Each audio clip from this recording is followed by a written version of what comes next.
Hi, I'm Levi, and this is Not About You. Not About You is a podcast about identity and social justice. The premise of the show is I wanted to ask folks with lived experiences different than my own to tell a white guy what question or questions they wish they never had to hear again. They did just that, and we had conversations. I'm the host and producer of the show. I'm a podcaster, a theater maker, a writer, an educator, and I've been a comedy writer for my entire adult life, so while there's a lot of serious discussion in these conversations, they are also full of humor. I've set up a voicemail line, 612-361-9261, where you can share comments, suggestions, or personal stories if you'd like to have them be included in future episodes of the podcast. You can also reach out to us on Twitter, @NotAboutYouPod, on Facebook, /NotAboutYou, and make sure you check out all the other episodes. This episode is my conversation with Alfonso. I work with Alfonso in my day job, so I was really excited to get to bring his point of view into this show. Thank you for listening. This is Not About You.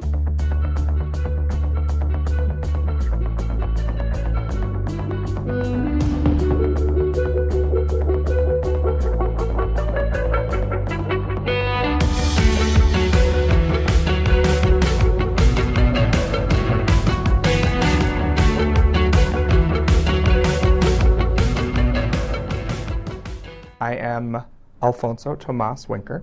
I work at the Minnesota Council on Foundations, where I get to lead our professional development and racial equity work. I identify as queer, as Mexican American. We can talk about that later. I use he and him pronouns. And I identify as an activist, a trainer, and facilitator. And also something that's really important about me is I went to school for PR because I thought I was going to be the next Andy Cohen and got sucked into social justice work. And so continually try to find ways to be in the spotlight and use a microphone. Well, thanks for taking the time to talk to me, Alfonso. I really appreciate it. This is going to be fun. Your intro has a lot of stuff I like. I just want to know about. But I think the sort of opening or framing question I wanted to put to you was, you are a trainer of people. You work with really small groups, some bigger groups, around cultural competency, equity, diversity, people understanding themselves and also understanding how they impact others and how they see the world versus maybe the idea that other people see and experience the world differently, which can be very profound for those folks, can be very challenging for those folks, but also that has to be challenging work for you, even though you've done it a lot. You've put in tons of hours doing that work. So I think my question is, you are sort of billed as an expert on helping people understand cultural differences, but you also live in a place in Minnesota where you are viewed as profoundly different, being queer, being Mexican American. Those are still viewed as sort of outsider things in the Twin Cities in Minnesota, which means you have to bring your own competency to just your daily life, adjusting for people who aren't aware all the time. So how do you balance that idea of trying to help people get somewhere with trying not to get frustrated, or dealing with your frustrations about the fact that people a lot of the time are not where they maybe should be? Right. Oh, I love that question. I love it because the assumption is that somehow it might be harder. Well, okay, so let me not start there. I think, why do I love that question? I love that question because it speaks to something that's really been bothering me lately. And that is, I feel like a pervasive assumption that people who can lead equity work or can lead cultural competency work, or who are equipped to facilitate conversations, are only the targeted or marginalized group. And I just think that's like wholly untrue, and I'm probably really unpopular for saying that. But I just don't believe that, for example, white people or straight people or men can't be leaders in a body of work around advancing a particular equity or inclusion goal. And that was really solidified for me in a talk. I reached a point about 2 years ago, and I was feeling really burned out on this work. And I went to a talk at the U of M, I think it was like Women's History Month, and they had Rinku Sen, who's the editor of Colorlines, which is this amazing racial justice blog. And she's also the executive director of Race Forward, the Center for Racial Justice Innovation. And she just got up and she just got super explicit with us. And she said, identity does not equal analysis. And if you're going to add a lens, add it. And what we need to do, and what she meant was like, just stop like making it so hard to do racial equity work. And if you want to do it, just like start trying to do it. And she said, we make it too hard for people to get into this movement. If we waited around for everyone to be perfect and an expert in not making mistakes, we would never win stuff. So if we want to win stuff, if we want to build capacity or change an organization or get more voices at the table, we just have to start doing it and practicing it and build our capacity to do it. And that's what I do, is help people think about cultural competency as a core capacity to their work to achieve equity or inclusion goals. And maybe we'll get into all those words that I mean. There's like one more thing about Rinku that I want to say. Go ahead, and then we need to know what cultural competency is. Yeah, all those words, right?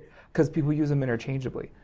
She closed the talk by saying we need to lower the bar for who can participate. We need to lower the bar for who our friends are and raise the stakes on what we're about. So get super explicit.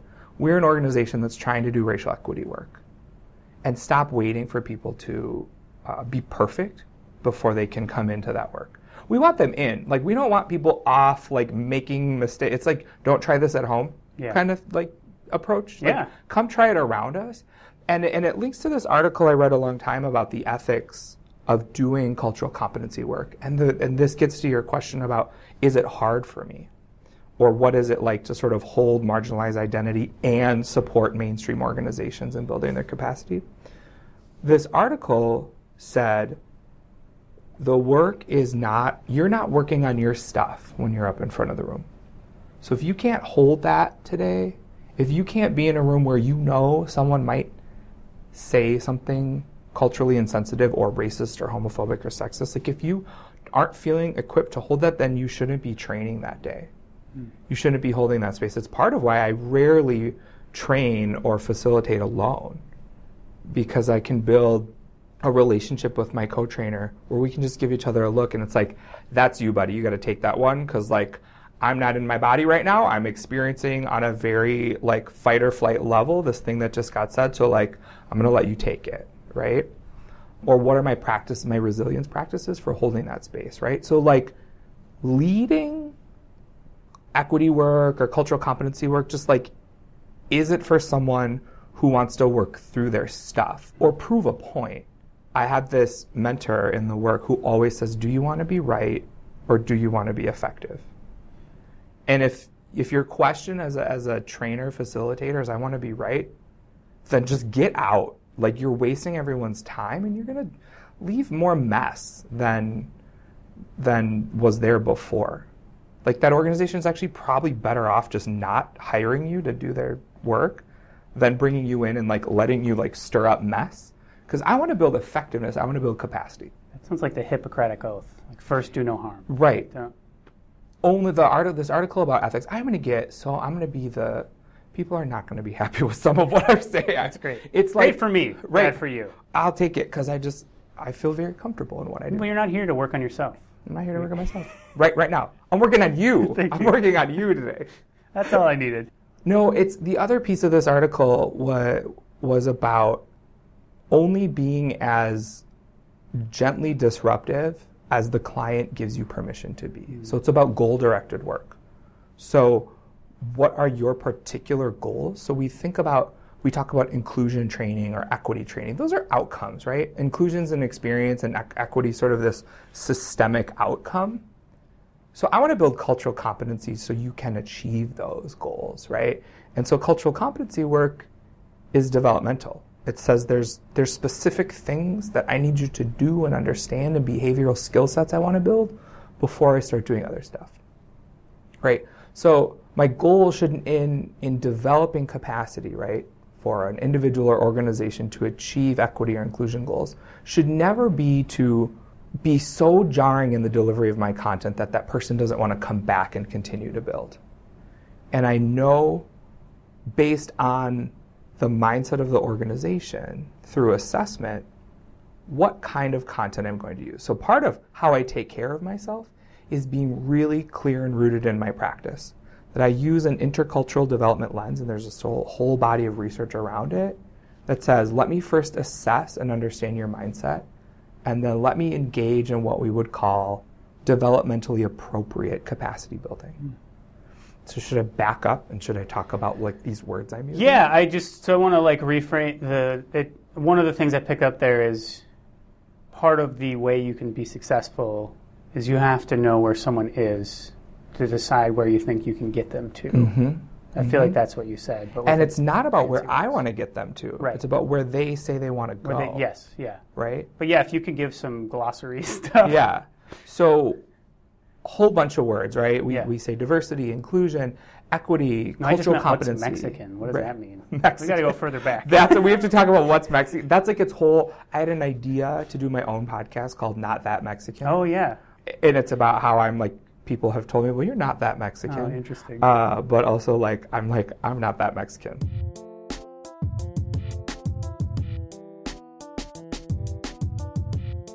For each of these 10 episodes of Not About You, I put out requests for folks to call in with responses to questions that come up in each episode.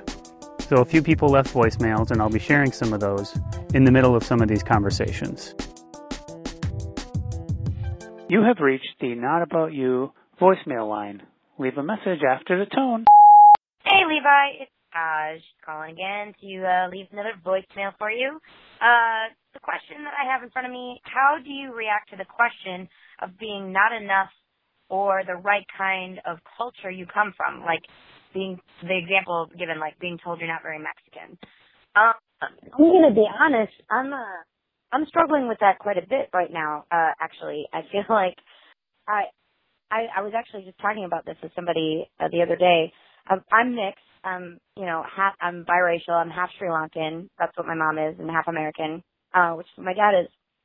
But I feel like I'm just not enough of either one of those things, and I'm having a hard time, like, feeling like I can relate to people right now, especially post-election. I've been really struggling to just find some common ground with people because I feel like I'm not enough of one thing or another to commiserate or to talk about, because I feel like our shared experiences aren't the same at the moment.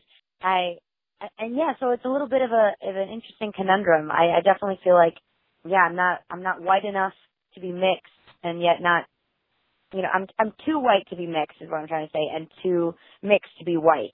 I can't find the balance right now. And I've been told by my family on my mom's side that, I don't quite fit in because I'm so white. My skin is very fair. So they're like, oh, you don't understand, and based on my skin color, and that is a challenge. I'll be honest, I don't know how to react to it. I don't know how to deal with it. I just know that usually I kind of laugh it off and I'm like, yeah, that's me. Don't really know how to place myself, but I've always kind of been, I've never really fit the mold anywhere, and I've been okay with that, and I'm still okay with that. It's just sometimes, especially right now, like I have friends of color, I have a lot of friends of color, and I feel like I still can't quite meet where they're at, and they can't meet me where I'm at, though. So yeah, I don't know if anybody has any advice, or if anybody wants to chat about it. I would love to talk about it. But yeah, that's where I'm at right now. Yeah. Bye. Now let's get back to the conversation. Mexican. We got to go further back. We have to talk about what's Mexican. That's like its whole. I had an idea to do my own podcast called Not That Mexican. Oh yeah.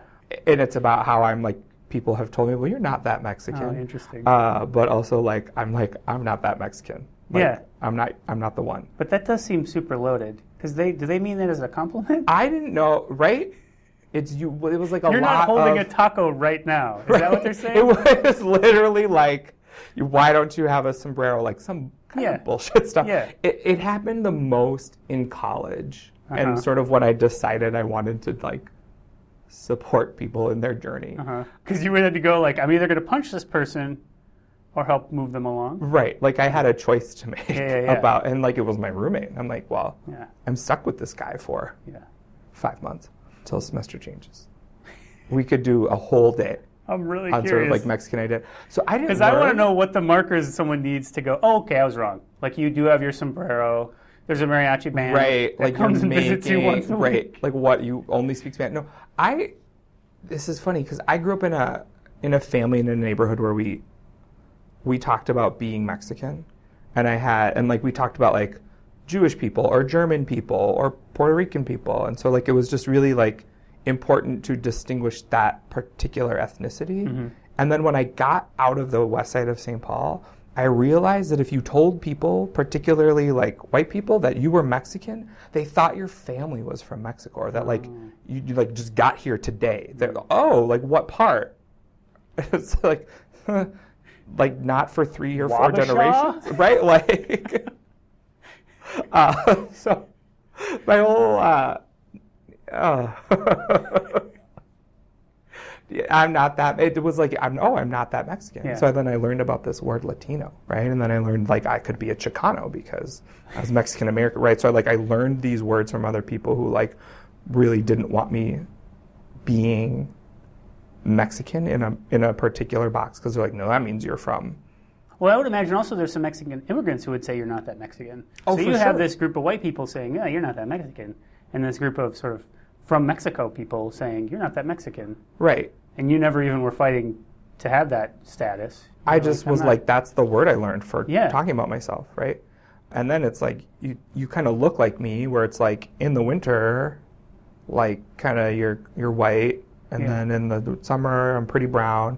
So there's this whole kind of light skin mixed. My dad's white. Mm-hmm. My name's Alfonso Wenker. Like, what's going on there? So it's just like, there's I'm a package of questions for people.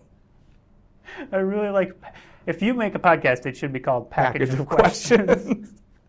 I want to make sure we're holding this, are you that Mexican? Because that I think is actually really relevant to this question of, how do you get someone to understand what they're saying when they say something like that? Right.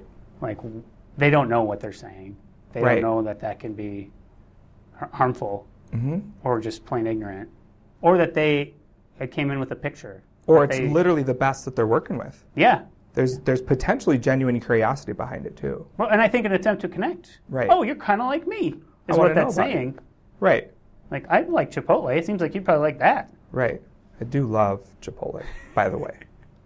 Good. I'm going to try for a sponsorship. But I do want to still get at, like, what does cultural competency mean? Yeah. You even said, like, meeting somebody where they're at developmentally. A lot of people in education assume that means somebody has got some cognitive delays and you're trying to help them with. And I actually think that is true, but it's not, they don't understand, they're not where they're supposed to be for their age level, they're not where they should be for where society is at right now. Right. So I wonder if you can unpack. Yeah, let's talk about cultural competency. So I think about, and a lot of folks that I'm in relationship to who do what we call intercultural development work, believe that cultural competency is a capacity or a skill set to shift perspective and or shift behavior based on your understanding of self and other. So based on what I know about my identities and the social, political, historical nature of those identities, and what I know about the person or people in the room that I'm interacting with or serving or wanting to be on this board or wanting to affect, right? What do I know about the social, political, historical nature of those identities and experiences? Whether seen or unseen, right? Culture sort of being a below the surface and above the surface concept, right? What do I know about my own culture and about other cultures?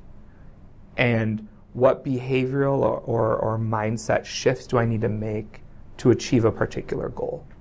So building intercultural capacity or building cultural competency for me is about supporting individuals and organizations in deep, deep self-awareness work, then other awareness work, what we would call other awareness, learning about other identity groups and cultures, and then building the capacity for behavioral adaptation. How do I shift? Sometimes you hear people talk about code shifting, right? How do I shift perspective or behavior in order to meet a goal? So for me, diversity work, equity work, inclusion work without a goal is just like a nice collection of ideas. So why am I'm not shifting and changing perspective to get along necessarily or just to fit in. I've got a particular goal. I want this population to feel included here, or I don't want to be able to predict an education outcome in this zip code, or I would like more of this particular group of people represented on my board, right? So we build cultural competency, and a person or organization's level of cultural competency directly correlates to their capacity to meet and exceed their equity or inclusion goals. So what we end up doing most of the time in diversity work or equity work or inclusion work is, let's do a ton of other awareness. Let me teach you, white person, about race, about other races, right? About the African American experience, or the history of Latino communities in the US, or the 40-year experience of Hmong refugees in the state of Minnesota, right? Like, let me give you all kinds of social, political, and historical information about the experience of this marginalized group, and then expect you to, quote, get it. I've just given you all kinds of information that's like potentially contrary to like what you grew up with. Yeah. Right? And now I expect you to do something with it, right? That's like absolutely the wrong place to start. So when I assess, oftentimes what happens is I need to do deep cultural self-awareness work with an individual organization. What is your relationship to your identity, the nature of your identities, the social, political, historical patterns around your identities? And can I throw something into that? One last thing. Yeah. And it's like, how does it become comfortable or the norm for you? Then we can get to the other. Not even a cutoff, but just to even make it more specific. I have heard a lot and literally thought until several years ago, I wish I had a culture. Mm-hmm. At the most, I would say, I'm Minnesotan, not even knowing that is a big, broad thing that includes a bunch of people who all feel like they're Minnesotan and have very different things. But I definitely felt that thing of, I'm a white dude. My culture's the norm, like just the world. Right. And I didn't really realize how important it was for me to find ways to understand my Everyone ancestry else has culture, and the parts of me and the way I think, the way I eat, the way I dress, how they connect to the context I've grown up in. Right. So I think that that's what you're talking about, is to realize that is what you mean when you say culture. Right. Because a lot of people think culture means a traditional dance by some people from Himalaya. And so that's a one thing. Piece of culture. That's like one objective, like dance is an objective piece of culture. And but then I think there's like really struggle with patterns of being that are culture, and sort of ways in which maleness or whiteness or straightness end up becoming the norm. So what I think we've accidentally in the diversity and inclusion space exacerbated is that women and trans folks have gender, and queer folks have sexuality, and people of color have race, right? So with an overemphasis, I'm going to get in so much diversity trouble, I think, when this goes live. But this is totally real. This is all true stuff. I think that... Do you need my support? No. Look, trust me, I'm white. If I could just white, straight, cis man, it's okay. If I could get quick hashtag white affirmation, then I'll get really comfortable moving forward. Good. It's like all bodies have to understand their body as raced and gendered and sexualitied, right? To then understand the ways in which has your race or your gender or your sexuality or any of your different cultural identities and patterns and ways of being, which of those have been normalized for you? And in which of those do you feel most comfortable? And at how many points in a day do you experience discomfort as a result of your identity, right? And so a lot of times what we do is we start with a big privilege parade. I'm gonna walk you through all the ways in which privilege is destructive, and can be very we see it being destructive, and yet starting from explaining privilege I may not reach my goal. Maybe I'm gonna back in, and I'm gonna have you notice, if you're my client, if I'm coaching you, one of the things I might do is say oh, you're interested in exploring the ways in which being a cis man has embedded sexism in your person. Like, notice how many times a day you think about your gender and at what points are you uncomfortable. Come back in a month and let me know. Like, pick a week, notice. Let's start there. Like, how many times in a day do you think about your gender and the way you're performing it? So that for me is a developmental approach based on like conversations we've had, goals you might have set out, assessment that I've done with you to understand like how can I right size what I'm doing? In my experience, it's you go and you start experiencing a better understanding, being in a space you're not used to being in, realizing you get to choose discomfort if you're someone like me who is comfortable most of the time. Right. Then you have to decide to keep making those choices and keep sitting in that discomfort. Mm-hmm. And that's really the work of it, which doesn't feel as satisfying as problem-solving work, where you're like, well, how do I just build a new barn because my barn fell down, instead of going like, well, you need to have an understanding of what's come here before and what it would do if you built this barn, like how it would affect everything around it. Also, where'd you get the wood? Like, you have to be really thoughtful the way you would be thoughtful if you were like right. a local organic builder and of like something. maybe you're not the one to build the barn, right? So like notice, is your desire to problem solve or build the barn, like does that come from a place of like, well, but I'm always the one that calls the shots. Yeah. Like, oh, whoa, okay, I'm comfortable running the show. Might it be time to like spread the discomfort around? Like if I'm mostly comfortable most of the time in my organization, let's spread the discomfort around. Like maybe I can hold that a little bit. Like how much effort do people from marginalized communities, people of color, women, LGBT folks put into participating, being effective in an organization, right, when there's existing deeply embedded cultural patterns? And so part of cultural competency says, are there different ways of being together where we can share discomfort, where we can't point at a dominant cultural group and say, they're more likely to be comfortable here, and this marginalized group, smaller group, or historically marginalized identity group is putting a ton of work into just being effective here. It's like constantly checking, right? Could we spread that around where we're doing a little bit more of a dance?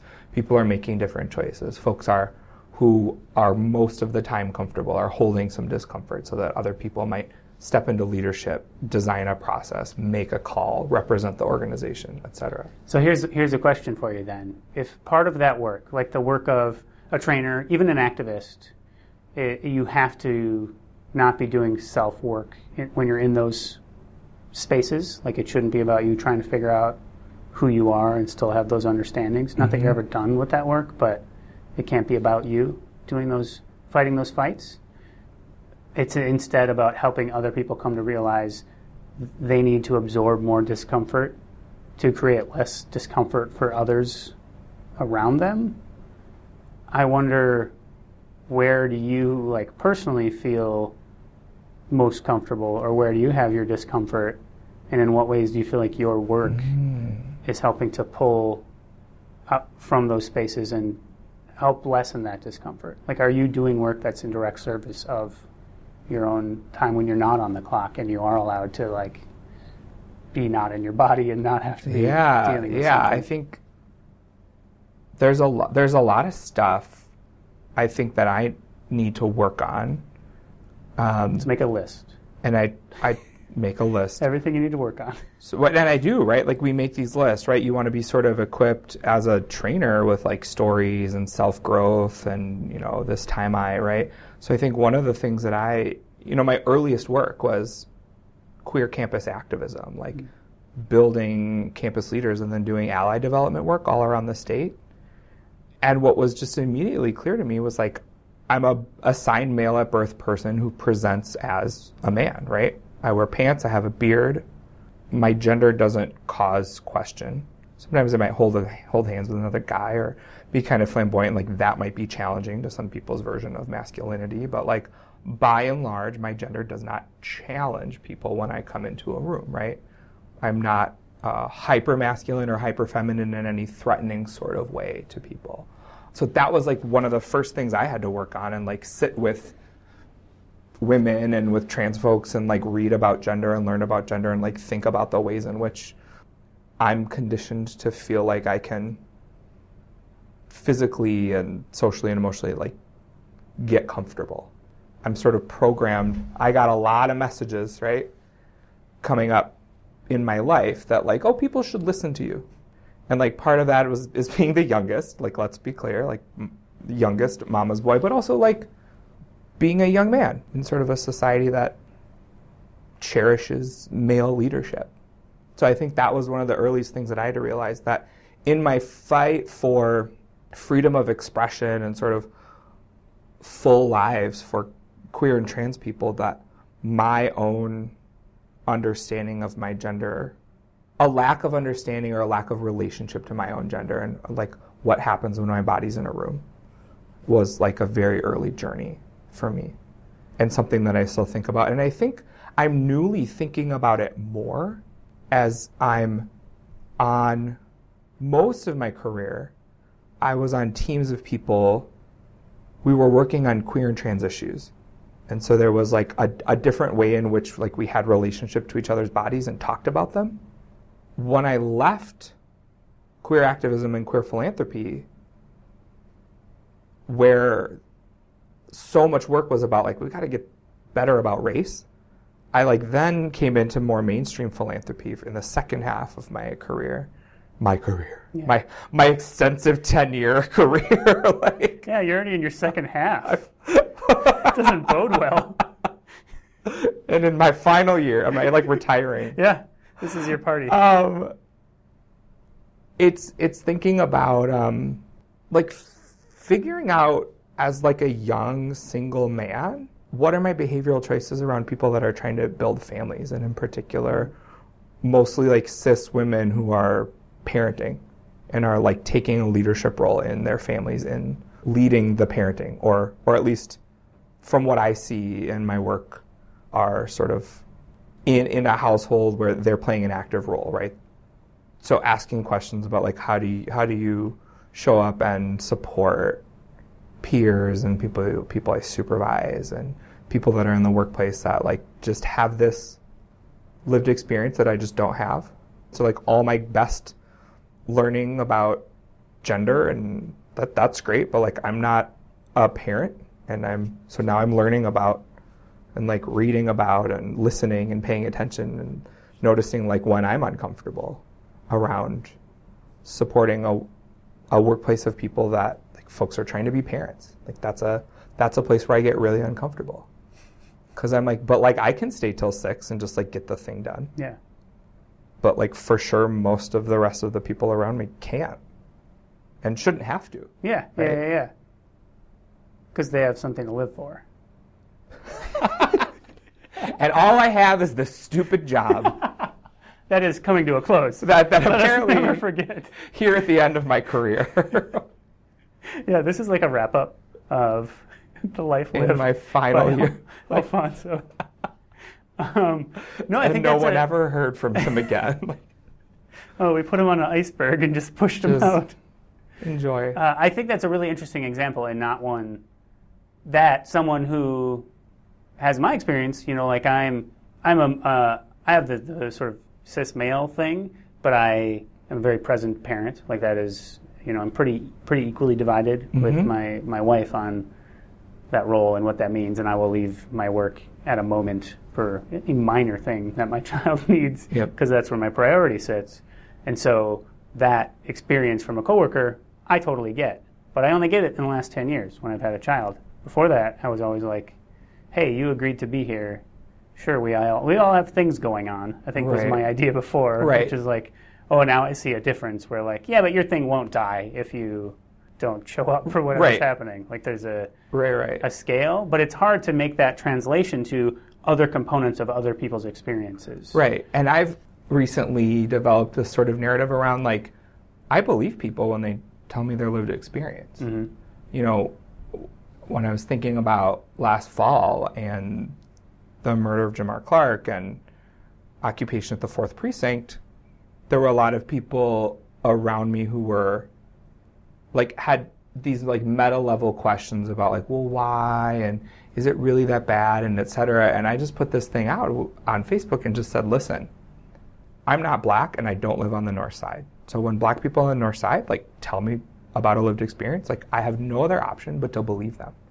Because in seeking comfort around the world must not be that bad, I can choose to not believe someone's lived experience. I can say, surely it's not that bad, or you must be missing a piece, or if you just acted a different way, right? But instead, my work becomes about, I'm going to believe like a set of lived experiences and not try to understand it through my own frame, but just say, yes, I'm like hearing this story, I'm hearing this narrative, I'm believing. So like, yes, parent, you need to leave at this time, or like, this is what's hard about or wonderful about being a parent. Like, I have not lived in that body of being a parent. So like, I'm just going to have to believe you. Can you walk me through this idea? Because I think it's totally true that if someone else has this lived experience and they're telling you this is the reality of that thing, mm-hmm. we should be listening to them. Mm-hmm. But that is really hard for people. And I don't fully understand why it's so hard. There's some just degree of knowing you don't know something and mm-hmm. wanting to be right, I'm sure, but also because I think that's a big driver of the denial of sexual assault and rape culture in mm-hmm. the country is, well, I've never experienced that. Well, you're not a woman.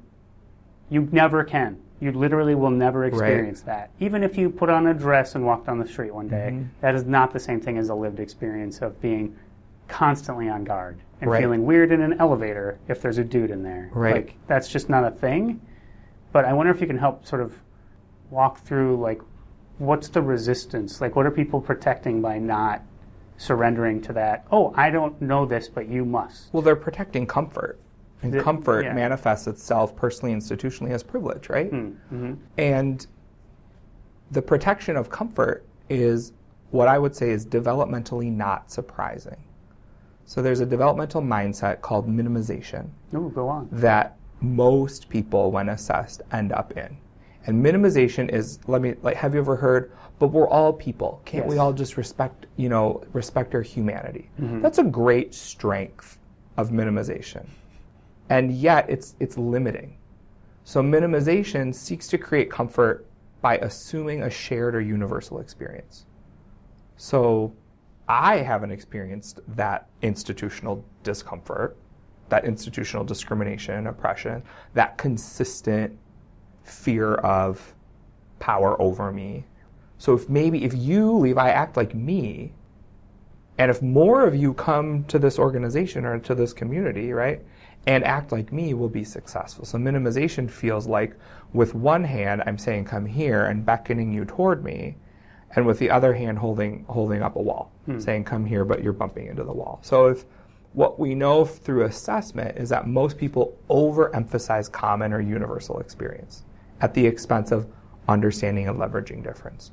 So what am I going to do? The development in my practice, right, in intercultural development, the developmentally appropriate thing to do is a deep exploration of self. Where is it that that's coming from? Get really curious with myself and build a practice of noticing when have I assumed shared experience and when have I discovered shared experience. That's a really big distinction. Yep. When have I assumed shared experience and when have I discovered shared experience? We're all just humans. We experience gender violence as etc., right? Mm-hmm. Do you know that to be true? Or could you discover with the people around you of multiple different genders their experience of living in their body? And that takes listening and asking and... Mm-hmm. And first maybe an exploration of your own gender, right? Your own relationship to your gender. Why is it that you choose to perform, and I would say where it's a performance, your gender in this way? What about how you do gender is about seeking comfort? So developmentally, what I'm going to do with that client, with that person I'm coaching or that organization is like, let's go in on your gender and your norm of what gender is. And then I'll introduce narrative and story so that you can start to see the social, political, historical relationship between your cultural identity and some other cultural identity. So what choices might you make in a different way now that you can compare these two things? Right? So it's like I just say all the time, it's just developmentally not surprising. How many people actually have in their life a deep investment in building their intercultural capacity? Very few of us, maybe a couple of workshops here and there, right? Yeah. That were We read, kind of mandatory. there's like a book, like we're going to read Ta-Nehisi Coates, right? And then be expected to like get it, right?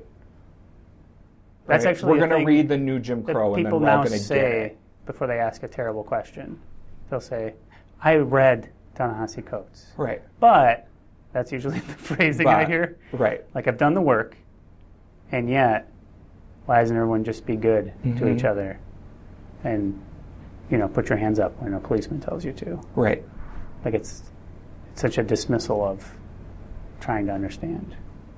I don't want to pivot too much. Pivot. But you Be abrupt. you're a Mexican American, I am. and you're a gay man. You're A queer. gay man. You're queer. That's a person. first. I like saying it that way. It's like a last name. Yes. I feel like there is perceived understandings of Mexican and then a Mexican American masculinity, and then there's the sort of queer performance of masculinity that is a whole different range of things. At the same, so there's those potentially tension spaces of you having to decide like which part of your identity wins, or what, do you have to surrender to an expectation? And then you're also in a place where, in the U.S. right now, very pronounced that there's a lot of pretty bad stuff being said about the idea of Mexican people. Pretty devoid from any reality, but it's still being said. It's like this weird cultural narrative that's growing and growing for reasons that are bizarre, but also I think very fear-based and comfort-based too, that same thing.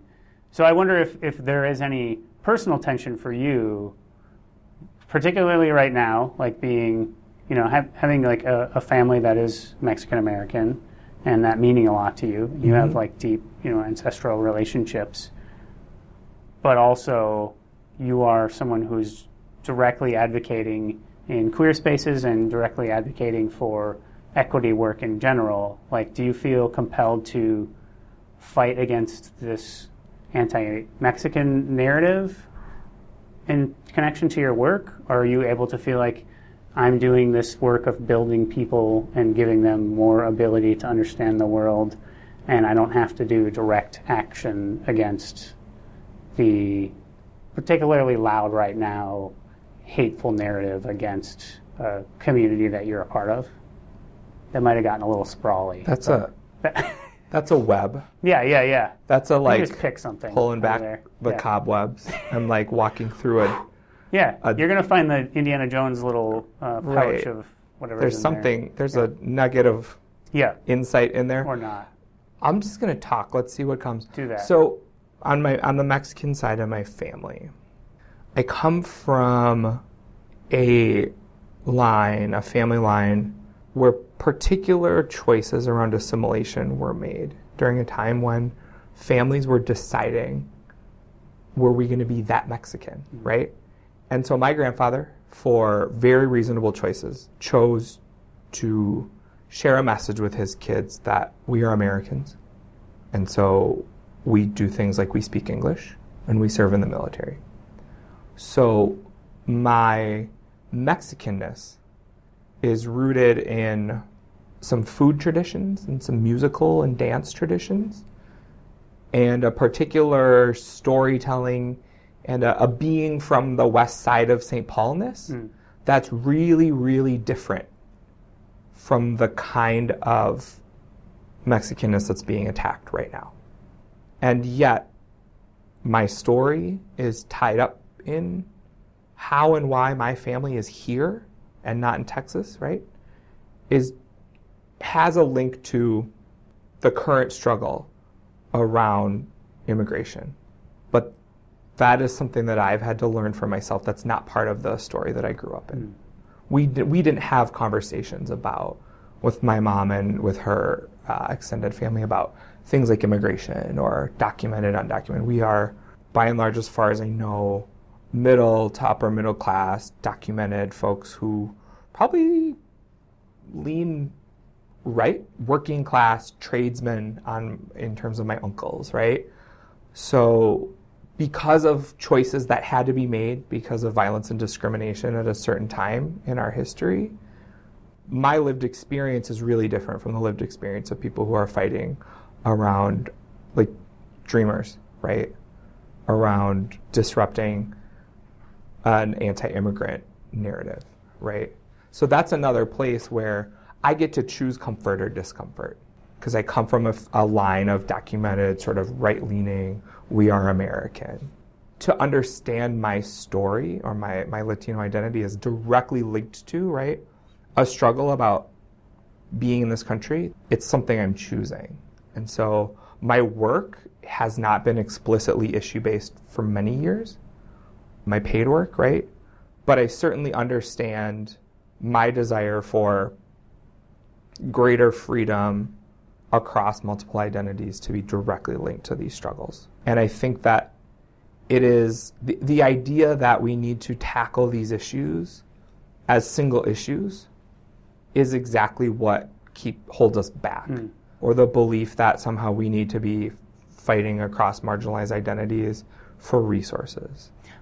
Well, I think also it just occurred to me as I was asking and then as you're answering now is you articulated well, you don't have to be, in this case, a Mexican-American to go fight against this narrative. And if you are a Mexican-American, that doesn't mean you have to go fight against this narrative. Right. Like that's a box you can get forced into as well. Right. And people, one of the things that like I'm just for sure not equipped to do is like go out and speak about, quote, Latino issues. Right. Right? So my work, like my areas of content expertise are sort of like race broadly and like gender and sexuality broadly. So that's another one of those ethics things, right? Is where the way that cultural dominance works, if you will, or a dominant identity works is like, oh, you have this identity, so you should be able to teach us about it. I'm actually probably not the best person to teach anybody about Latino identity. I can teach you how to like get in touch with your own race story and your own gender and sexuality story, but like when you get to that point, the right developmental point of like learning about a specific population, right, and all the nuances, there's like so much within that bucket, right? So just like disclaimer, like call out police, like I understand that there's, I can't even say, anyway, call out monsters. They're call out monsters, Levi. Like there's no space for error right now. Nope. And all we need is error. Like all we need to just encourage people to make some mistakes. Like, okay. So just make some mistakes. So I call other people in. So it's that ethics thing about knowing, oh, I'm actually like, I'm not a content expert on sort of like immigration and Latino issues. And like, I know a little bit about the particular, like, why are there Mexicans on the west side of St. Paul? But that's the extent of my knowledge. There was this great piece that NPR did a few years ago. That's going to get some people upset. 2013, yeah. It's a great piece that NPR did. It was a great piece that NPR did. I'm not a member. Okay. You don't make NPR happen. I don't make NPR happen, but I feel like they've used my voice enough. Totally, yeah. That's I have a friend who works there. We've given them too much time already. No, they did this great interactive thing on like who is Latino Minnesotan, and there's a bunch of us like sharing our stories, and I think that like paints that picture really well. We are undocumented and documented. We just came to this country in the last several weeks to having been here for several generations. We are Democrat and Republican. We are light skin and dark skin, right? So I think there's just like a lot of layer and complexity in that question.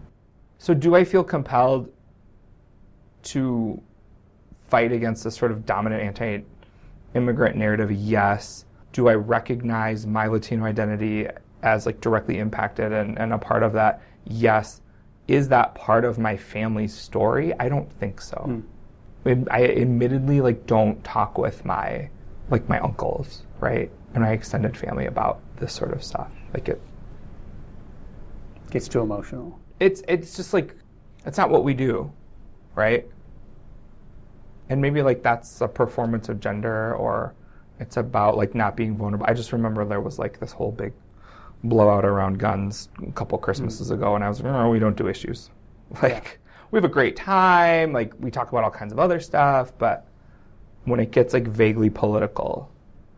Yeah, I remember when I learned I could talk about how funny Al Franken is, but I can't talk about how much I like his politics. That was a weird family line I didn't know I was crossing, but it came. Yeah. And I was like, oh, Well, I guess Stuart Smalley, but that's not really the point. But there's more. So I think I can relate is all I'm saying. We're all the same. We're all the same. At the end of the day, did you see how you just recentered your experience? I got vulnerable with you, and you just, let me tell you, but it's a tension between being a good host and centering your experience. Right. Am I being oppressive, or am I just trying to make sure the show stays entertainment? I read you as just trying to keep the show going. Okay, because it's probably more about oppression. You're seeking comfort, and I'm like, no, he's just being nice and keeping the show going. I'm happy to sit in discomfort, especially around you trying to talk to your uncles like that. It's just like not one of my goals. No, and I'm totally on board with that, and too. Part of it's because like... there's safety in that space, and you need some safety. But not even safety, more just like, I, as an adult, am like happy to be building relationships with my family in the way that I am, and I have, when I needed to, asked my family to like tune into an issue, right? And so, in 2012, when we were looking at 2 ballot amendments that were going to limit freedoms of Minnesotans, like of many different walks of life, I wrote a letter to my family and said, hey, like this is something I care about, and I think as a family, we like freedom, right? Like we're into that. We all get behind freedom. So like, could you vote no with me, right? So it's not like, it's like when I need to, but like, it's also about that being effective. Like, I don't have a point to prove to anyone, right? But I'm also willing to get uncomfortable and be like, hey, actually, but on this one, I need to. You decide when you're going to ruin dinner. Yeah. And it's not always. It's usually after dinner. Yeah. So there's things I've always touched on. I think we've talked about privilege. You talked about that, I think, in the sort of performed maleness piece. Another thing that I'd like to get to at the end, but I think you've hit on, but I sort of want to reiterate, is what can I do to help is often a question I've been asking my guests. So for you doing this work around people building their cultural competency, what can somebody who listens to this do in service of that kind of work? Is it trying to put into practice some of those own understandings of themselves and where they come from? Like, what do you suggest folks investigate or look into in service of addressing some of the stuff you're trying to address? Yeah, what can people do? What can you do in service of cultural competency? I would say, one, like, get really clear about your own identities and your relationship to them, and this social, political, historical narrative or relationship or storyline of those identities, right? Like, what makes up all of your different multiple identities, and take an inventory of like where you feel a lot of comfort on a regular basis and where you might experience discomfort.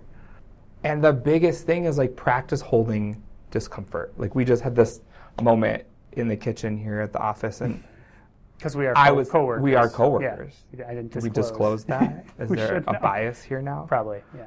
Where I was giving you a hard time about something that happened, but it's that piece about hold discomfort, right? So we try to. Often we try things out. So building cultural competency is also about knowing like you're going to make mistakes and you're going to try things out. And there's, I like to say, options, not always. So people are like, what's the thing I do to be not racist? And I'm like, that's just like not a thing. Yeah. There's many things that you could try, and the thing that you try in this context or with this community or with this person might work over here, but it might not work over there. So getting really comfortable with trying different things out as you try, as you build your intercultural capacity, right?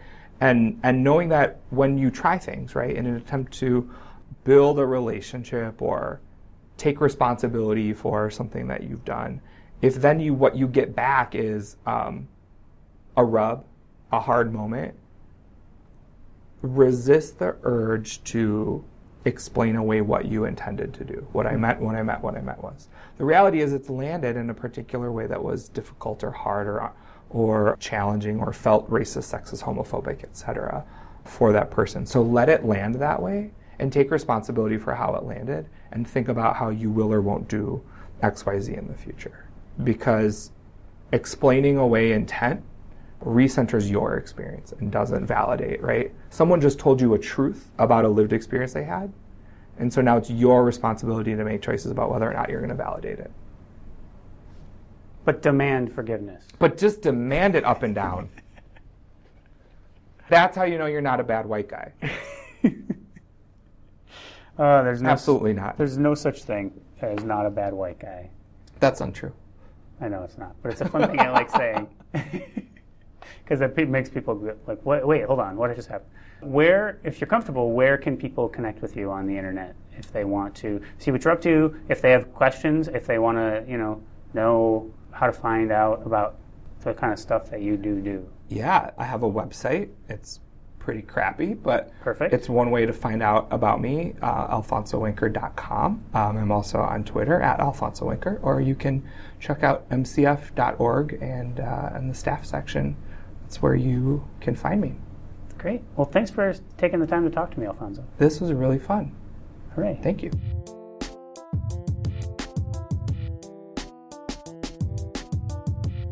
That was my conversation with Alfonso. I hope you enjoyed it. I did. I always enjoy getting a chance to connect with Alfonso, and I really appreciate his time. There are links to some of the resources Alfonso mentioned, his website, other things in the show notes. I want to give a thanks to Taj for another great voicemail. Also, I had a friend recently share with me a sort of syllabus called Reading for White Folks, and I'm going to share that link as well. You can go to the show notes. It's also going to be on our social media, Twitter and Facebook. If you'd like to share a story or comment in response to Not About You, this episode of Not About You, leave a voicemail at 612-361-9261 or get at us on Twitter at NotAboutYouPod, Facebook /NotAboutYou. You can also send me emails, levi@napod.com. If you want to leave an iTunes review, that helps more people find the show, and I really appreciate it, and it helps broaden these conversations out. The Not About You theme song is Rebels of Our Own Kind, written and performed by Twin Cities-based musician Charlie Van Stee. Thank you for listening. This is Not About You.